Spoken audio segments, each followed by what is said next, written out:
pesawat yang mengarah dari arah ini cukup unik karena mengingat arah pesawatnya ini benar-benar masih di area tengah. Kemungkinan masing-masing tim bakal mencoba untuk turun ke drop zone yang sesuai mereka ingin turun. Dan kalau gue lihat lagi DG Esport yang memang gak akan ngelepas sentosanya mencoba untuk dia mencoba untuk turun dulu di area Mars Electric, dan EVOS Esport yang kemungkinan juga bakal mencoba bermain di area bawah, tapi sepertinya sudah ada peperangan di area Mars Electric di mana ada dua tim di sana. RRQ Hades di sini ada Pac-Man yang sudah mencoba untuk nge-tapping menggunakan XM8-nya ke arah teman-teman dari DG Esport. Ya, dan dari DG Esport sendiri juga posisinya sudah cukup terjepit karena mereka memiliki objektif untuk masuk ke Sentosa secepat mungkin, tapi malah mereka akan tertahan di Mars Electric karena secara posisi pesawat juga tidak memungkinkan mereka untuk langsung masuk ke Sentosa. Dan dari Faiz bersama Abax pun tidak mau mengambil resiko, mereka akan pergi pelan-pelan sedikit demi sedikit, tapi sayang sekali dari RRQ tidak menginginkan hal tersebut, tidak diamini, bahkan dari Abax pun akan terkenok di sini. Ya, uniknya lagi ini RRQ lagi-lagi dia bermain di area map bawah nih.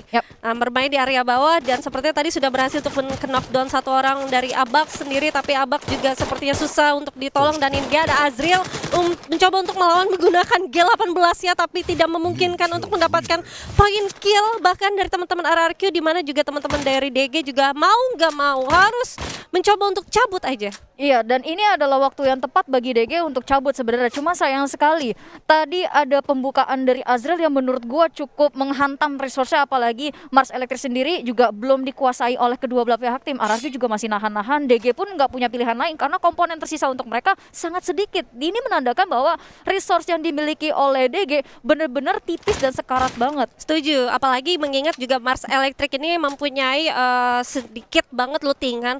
Walaupun mereka nih ada dua tim, untuk satu tim aja kadang masih kurang, walaupun tadi ada vending machine ya, tapi nggak memungkinkan juga untuk kedua tim ini mencoba untuk belanja di sana karena koinnya mereka tuh juga belum mendapatkan koin yang cukup. Dan gua rasa sepertinya dari Zafra di sini bakal mencoba untuk melawan, sudah ada kena critical damage sepertinya, tapi masih mencoba untuk kuat aja. Posisi dari DG benar-benar struggle sekarang. Ya, struggle banget, dan apalagi RRQ sudah mengeluarkan setupnya yang lumayan membahayakan. Kenapa? Karena mereka benar-benar mencoba ngelok pergerakan DG Esports dari dua arah sekaligus, bahkan tiga arah sudah dijaga oleh mereka. Kanan kiri DG ini benar-benar dijaga dengan ketat sehingga di momen yang tepat DG kemungkinan bisa dilumatkan dengan cepat oleh RRQ, di mana RRQ sendiri sudah menang jumlah dengan melawan DG Esports. Ya, tapi yang sangat mengkhawatirkan lagi kalau terlalu lama dua tim ini saling mengunci satu sama lain, kemungkinan juga akan ada tim-tim yang bakal coming itu seperti dari arah Factory yang memang bakal mencoba rotasi ke arah bawah map, atau juga yang dari Pochinok. Bisa jadi, tapi sementara itu kita akan lihat setup dari RRQ benar-benar sudah kuat banget dan DG tidak punya pilihan lain selain melakukan perlawanan balik. Kanar sudah cukup sekarat dan akan langsung aja menghantam ke arah pertahanan dari DG Esports. Jafra pun sudah di-takedown, akan terjadi trade knock di sini. Kanar masih bisa sehat walafiat, tampaknya akan tersungkur terlebih dahulu menunggu teman-teman yang memberikan cover. Pac-Man di sini akan menjaga Faiz dengan sangat-sangat baik, dan ini dia DG Esports harus puas di posisi ke-12, dilululantakan oleh RRQ Hades. Iya, di sini RRQ Hades unggul dengan 4 poin kill ya, dan ada sorak tepuk tangan yang cukup meriah banget.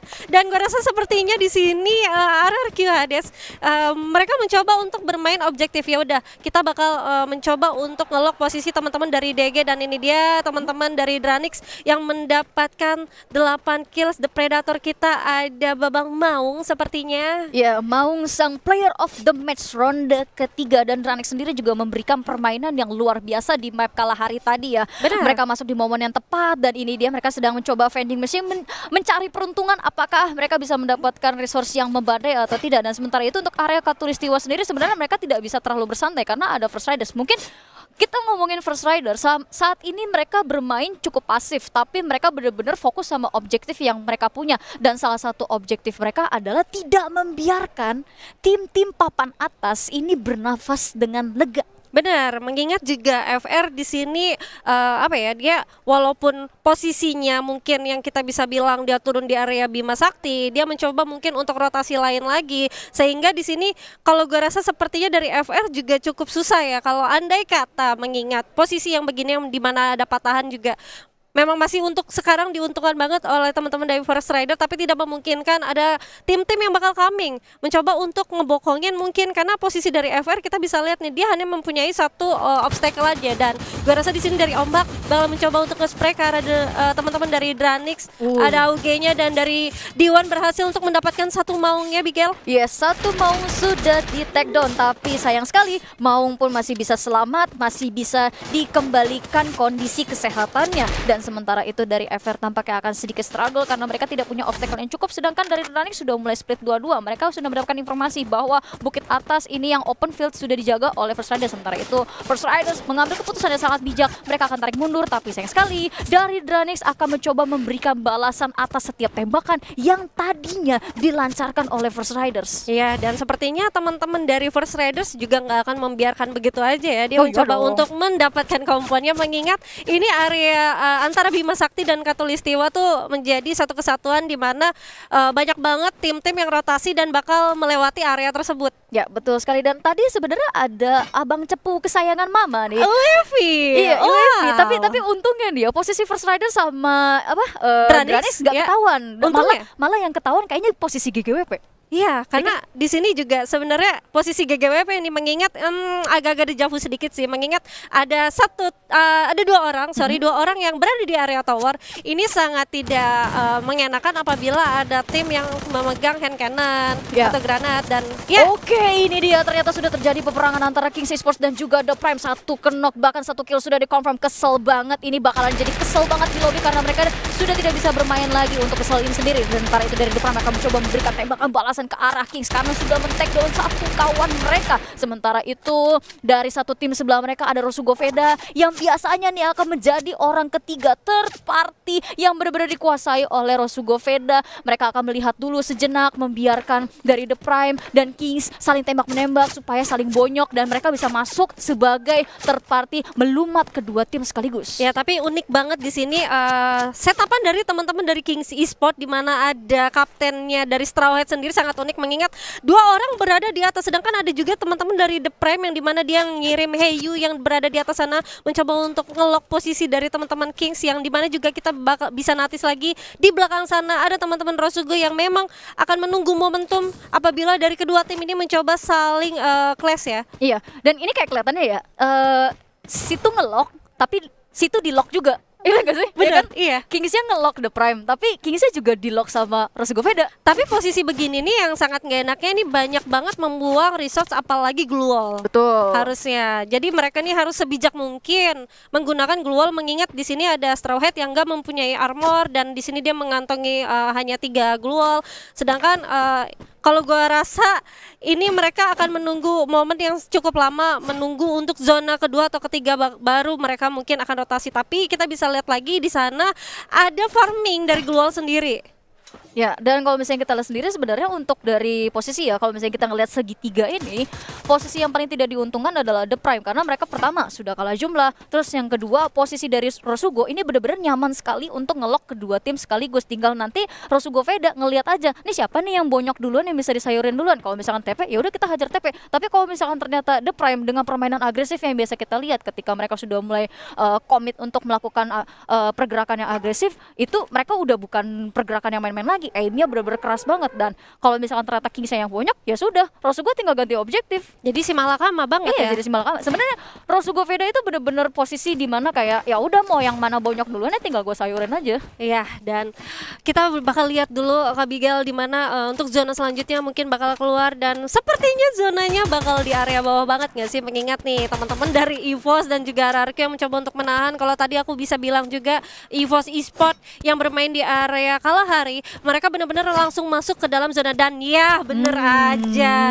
zonanya benar-benar berada di area bawah. Dan sementara kita bisa lihat juga sudah terjadi sedikit penumpukan lagi dan lagi, di mana masing-masing tim ini objektif untuk masuk ke late game secara awal. Iya, dan kalau misalnya kita lihat tadi ya, sekilas dari minimap yang terlihat untuk 3 tim yang bermain di outer circle itu salah satunya EVOS dan juga Aura serta RRQ tadi ya. Benar. Dan EVOS sudah mulai melakukan pergerakan pasif mereka untuk di early. Jadi mereka tampaknya mulai mencari point placement yang lebih tinggi, di mana sebenarnya point placement mereka bahkan kill mereka cukup sekarat untuk di match day terakhir ini. Apalagi ini tuh hari terakhir, ini kesempatan terakhir mereka. Wow, tapi mengingat bakal langsung penumpukan, sudah ada 2 tim aja yang bakal join to fight. Sepertinya ada RBR dan juga GGWP yang bakal mengamankan area komponnya, dan sepertinya ini sangat tidak baik-baik saja untuk teman-teman The Prime dan juga teman-teman dari First Raider yang memang mengandalkan posisi di atas ya. Mengingat yang di atas itu yang cukup sulitnya, andai kata mereka kehabisan resource yaitu glue wall, walaupun mungkin ada skill dari petnya mereka, dan kalau gua rasa juga cukup sulit juga apabila dari masing-masing player mereka ada yang terkena knockdown, dan itu sangat susah banget untuk di cover. Ya, sangat susah di cover. Kalau bisa kita lihat sendiri dari RBR sudah mulai melakukan pergerakan yang agresif, tapi GGWP pun juga nggak mau kalah agresif, dan Mr. Ari akan terkena terlebih dahulu dan sekaligus di confirm kill oleh RBR Zero. Sementara itu Meron berhasil mendapatkan trade. Mr. Home di sini akan terkena, tapi sayang sekali karena GGWP tidak melanjutkan komitnya. Akhirnya Mr. Home masih bisa diselamatkan. Sementara itu kita akan beralih ke area observatory di mana duo naga akan bertemu, Aura Esports dan juga Dranix. Tampaknya mereka akan melakukan sharing profit di area observatory, berbagi lootingan, berbagi tempat, berbagi spot, dan Maung sendiri sudah mulai menyadari keberadaan Aura Esports. Ya, dan ini dia tembakan sudah dilancarkan oleh Maung. Chrono pun sudah dikeluarkan, terjadi kenok, tapi ternyata belum. Sudah terjadi tembakan, dan ini dia 2 member bahkan 3 member dari Dranix sudah terkenal. Di sini menyisakan Maung sekalian. Apakah Maung akan mencoba kabur terlebih dahulu? Tampaknya tidak. Dia akan mencari spot yang lebih baik, dan Aura sendiri tidak akan membiarkan Maung pergi begitu saja. Deadly akan ditinggal di belakang, akan coba healing terlebih dahulu, mengirimkan 3 kawan-kawannya mengejar ke arah Maung yang sudah lari dengan launchpad. Ya, harusnya di sini Maung cukup ada Dewi Fortuna juga ya di samping dia, karena memang dia tersisa 1, dan ini dia yang aku bilang, di mana ada Maung yang berada di atas hangar, yang memang di atas hangar itu juga ada beberapa tim juga yang memang sudah saling vision ya. Ada teman-teman The Prime, ada teman-teman dari First Raider, ada juga dari teman-teman Rosugo, dan ini dia ada Heyu yang memang cukup sekarang mencoba untuk killing medkit terlebih dahulu. Dari Heyu yang kemungkinan mencoba untuk regroup kepada teman-temannya di mana ada Limzy. Auranya bakal langsung masuk ke area hangar yang dimana ini sangat-sangat luar biasa sekali, tanpa assalamualaikum, tanpa ketok-ketok dulu langsung saja masuk, dan ini dia di jump shot tapi gagal, dan akhirnya dari Heyu berhasil mendapatkan knocknya, tapi dibalas lagi karena ada backup fire yang sangat baik dari Vader.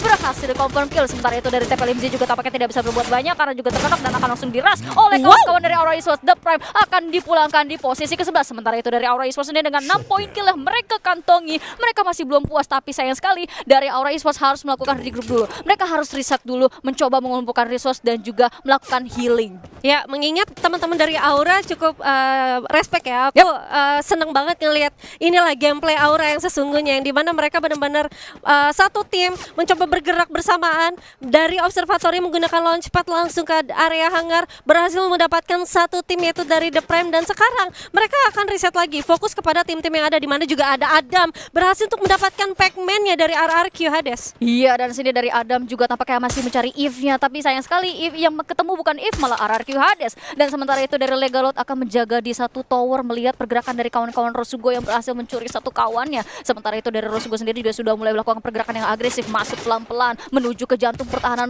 RRQ Hades, tapi Legalot tidak akan membiarkan Ajix maju begitu saja. Pop up sudah dikirim, dan ternyata sudah ada pelontar, tapi sayang sekali masih bisa diblokir, tidak kena bos. Dan ternyata dari Okara sini juga akan memasak granatnya, sang koki kita dilempar, tapi ternyata masih belum kena. Akhirnya kenok, 1 kenok dengan 1 granat berhasil didapatkan, dan dari Rosugo sendiri juga sudah terbalikan keadaannya, mereka cukup sekarat, 2 membernya terkenok tapi masih bisa diselamatkan, tapi masih langsung dibombardir lagi oleh Kapten Legalot di sini. Dan ternyata dari Okaner akan terkenok di sini, dibalas oleh Rosugo Veda, tapi ternyata dari Legalot juga akan cukup sekarat, sudah sekarat banget, dan akan coba melakukan healing terlebih dahulu. Dan sementara itu dari Rosugo Veda akan melakukan pergerakan yang sedikit lebih defensif, tapi sayang sekali dari Legalot tidak akan membiarkan hal itu terjadi, langsung saja diberikan tembakan demi tembakan. Rehans akan terkenok di sini dan langsung dipulangkan ke lobby dengan bareta yang dimilikinya. Dan ternyata dari O'Connor sini akan diberikan backup fire tapi oleh Legalo, tapi sayang sekali tidak bisa. O'Connor akan dipulangkan ke lobby. Pertarungan cukup seimbang antara RRQ Hades dan juga Rosugo Veda 2-2, tapi ternyata Adam mencari Eve-nya nggak ketemu, malah dipulangin ke lobby. Legalo cukup sekarat tapi tampaknya akan ditinggal oleh Valens karena posisinya sangat tidak memungkinkan untuk diselamatkan. Iya, dan ini dia ada Danis Esports yang juga harus tereliminasi. Tersisa 9 tim, 28 yang alive. Mengingat tersisa satu orang lagi dari RRQ Hades, di mana dalam survivor kita ada Valen yang mencoba untuk menatakin posisi dari bawah, dan sepertinya ada teman-teman Kings di mana Rosugo juga harus tereliminasi di sini. Kings Esports mencoba untuk menggunakan baretanya, ada Alo dan Strawhead mencoba untuk fight jarak dekat. Ini dia Aura. Ya, fight jarak dekat antara Aura Esports dan juga Kings di sini. Father masih bisa diselamatkan dan ada pop-up glue wall yang benar-benar menyelamatkan mereka serta skill Chrono, dan akan langsung dicoba bombardir. Aura akan coba berdepet terlebih dahulu mencari informasi apakah member-member dari Kings sudah mulai masuk, dan Wayne sudah berhasil diselamatkan tapi akan terkenok lagi. Aura sudah melakukan pergerakan yang sangat agresif. Bombardir tembakan terjadi. Rules di sini juga sudah cukup sekarat, akan coba kabur. Dan ini dia Aura Esports berhasil mendapatkan pundi-pundi poin kill. 10 poin kill sudah berhasil mereka dapatkan sekaligus memulangkan Kings Esports di posisi ke-8. Ya, tersisa 7 tim aja, 23 yang alive, dimana juga ada teman-teman FR yang memang masih nyaman banget di posisi komponnya, sedangkan dari teman-teman Aura harus berpikir gimana mereka caranya untuk coba untuk masuk ke dalam zona. Mengingat di dalam zona sendiri ada 3 tim yang memang sudah holding position dari awal. Kita bisa lihat ada GGWP, ada RBR juga, ada First Rider, dan sementara ini ada Amek yang bakal mencoba untuk langsung maju ke dalam zona posisi enak, tapi sudah ada pop-up global juga yang dikeluarkan, tapi Scooper berhasil untuk mendapatkan seorang Amex dan langsung dipulangkan begitu saja. Iya, Amek pun dipulangkan ke lobby, tapi Aura pun masih tetap on fire. Sudah terjadi tembakan antara IOG dengan EVOS di sini. Sam, sang kapten EVOS sudah terkenal, tapi tampaknya masih bisa diselamatkan. Sementara itu kita akan lihat ada terjadi sharing profit antara GGWP Esports dan juga RBR sini yang ditontonin oleh First Riders. Deadly di sini akan terkenok dan langsung dipulangkan ke lobby. Tersisa 2 member dari Aura. Aura semakin berapi-api dengan 2 member yang tersisa, tapi mereka harus menahan api mereka di sini. Bara apinya akan dijaga terlebih dahulu. Valens tersisa sendirian, dia masih bisa menahan. Sementara itu tembakan terjadi antara GGWP dan juga RBR, tapi sayang sekali tidak ada knock yang bahkan trap yang bisa dihasilkan. Ya, dan sementara itu 7 tim ini sangat-sangat tidak beruntung ya, karena zonanya benar-benar kepental dari mereka, dan sepertinya dari teman-teman yang berada di bawah sana ada IOG juga yang berhasil untuk mendapatkan teman-teman dari EVOS Esports. Yes, EVOS Esports di sini posisinya akan cukup kesulitan, dan ternyata dari Rulgood berhasil mendapatkan 05. Sam pun akan terkenok di sini, dan RBR Mr. Home di sini akan melakukan RRQ di sini posisi ke-7. Sementara itu Mr. Home akan mencoba menataki tim-tim dari GGWP dan juga First Riders sekaligus. Benar-benar perkasa banget dari First Riders, akan coba fight di sini. Souza bahkan Kelvin akan kenok semua. Terjadi threat knock yang luar biasa. Aura dan juga IOG akan menjadi penghalang bagi 3 tim tersebut masuk ke dalam zona, dan ini dia RBR tersisa sendirian. Mr. Home mau nggak mau harus berlindung di dalam satu glue wall, dan ternyata di sini akan terjadi lemparan granat dari Beyond yang kita kenal sangat kuat dengan daya ledaknya, dan langsung saja dari Ghost di sini dengan baretanya langsung nembakin ke arah Beyond. Sang raja ledakan ditembak lagi, dapat lagi knock yang didapatkan oleh Father berserta granat yang dilemparkan dengan masak. Hands langsung maju saja ke jantung pertahanan Mr. Home yang tersisa sendirian, tapi saya sekali malah dia yang akan terkenok di sini. Tapi ada sambutan dari Lord, dan ternyata Aura save the day. Mereka berhasil mendapatkan buyah kedua di match keempat hari ini. Aura mana bang? Aura mana bang? Ini dia Aura Esports. Sang naga sudah mulai mengeluarkan apinya. Iya, ini ya, yeay, buya katanya Amek. Bener-bener aku merindukan banget untuk meta gameplay dari teman-teman dari Aura Esports ya, dan ini dia. Wow, Luar biasa sekali pertunjukan Aura Esports di nafas terakhirnya. ya, padahal kalau aku lihat ya sebenarnya dari IOG yang memang sudah masuk ke dalam zona, mereka juga masih utuh berempat, sedangkan Aura Esports yang memang harusnya kesulitan untuk masuk ke late game-nya, tapi dengan perfectnya, dengan kesabarannya, ada Guns juga, dan juga tadi ada Mr. Home juga dari RBR yang tersisa 1 orang, sehingga dari IOG ini membagi 2 vision-nya antara Aura dan juga RBR. Ya,